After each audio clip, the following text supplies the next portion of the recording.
Khayra Maxamed waa wiil yar oo jira 3 sano iyo bilooyin. Waxaa la dhalay habeenkii la magacaabay ra'iisul wasaarihii hore ee Soomaaliya Xasan Cali Khayre.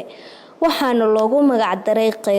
Khayre hooyadiis ayaa waxay noo sheegtay in asagoo 6 bilood jira uu xanuunsaday kadibna ay geysay goob caafimaad isla markaana lagu duray cirbad taasoo sababtay in uu Khayre yare uu ceshan waayo luqunta. Intaa wixii ka dambeeyay hooyo Faadumo waxay keentay magaalada Kismaayo ee xarunta gobolka Jubbada Hoose isaga oo sidiisa u xanuunsan. waxaana loo sheegay in wiilkeeda uu qabo gasar loona baahan yahay in la gubo oo xanuunkaas daawadiisu ay tahay gubniin oo kaliya. markii la gubay Khayre yare halkii la filayay in uu fiicnaado ayay ka dartay kadib markii uu qaloocday dhabarka oo xitaa socodka uu dhibo. ugu dambeyntii hooyo Faadumo ayaa sheegtay in aysan haysan wax wiilkeeda yar ay maanta dhakhtar ku geyso iyadana ay tahay hooyo iska danyar oo la daalan dhacayso nolosha qoyskeeda. waxayna ummadda Soomaaliyeed ee muxsiniinta ah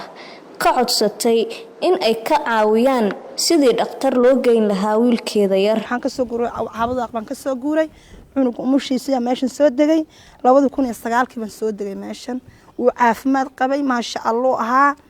ila muddo 6 bilood oo saa ku noqday maalmo ma isoo iska jooga oo buu maaragtay qandhooday irbad baan ku soo dhiftay haddaan ku soo dhiftay luqunta baaba dhacday luqunta day dhacday isbitaalkan geeyay waa ka soo celiyay mar khamiis baan u geeyay ma khamiis baa soo gubtay marka wax yar joognaba lafii baa soo baxay irbad farmashi baa ku duray waa u sheegnay waa ilaahay baa lagu daayay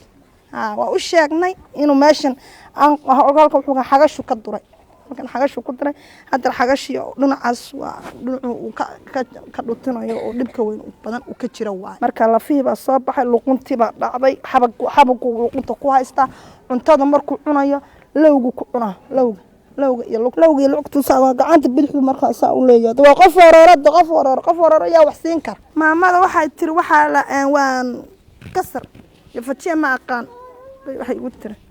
abiiba u geeyay soo galay wax dhakhtar aan Cabdiraxmaan Duro iyo kalkaal basan u geeyay halka wax uga ma qaban karnay xamar un bay dhahaan ana xamarna awood waa u waayay walaal maanta waxaan u baahanahay ilmaha yar ee saqiirka ah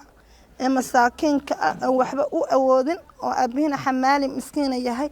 anigana guri kira aan deganahay $20 $20 aan ku deganahay gurigan cariishka waxa laga yaabaa bishiiba inaan u awoodin 10 jeer naga baxlay dhool alaabta la soo daadiya banaanka iska daa dhakhtar aan geeyay waxaan ka codsanayaa ilmaha yar ee saqiirka miskiinka inaan la soo wax la igu qabto. Layla Umar Abdullaahi Jubaland TV Kismaayo.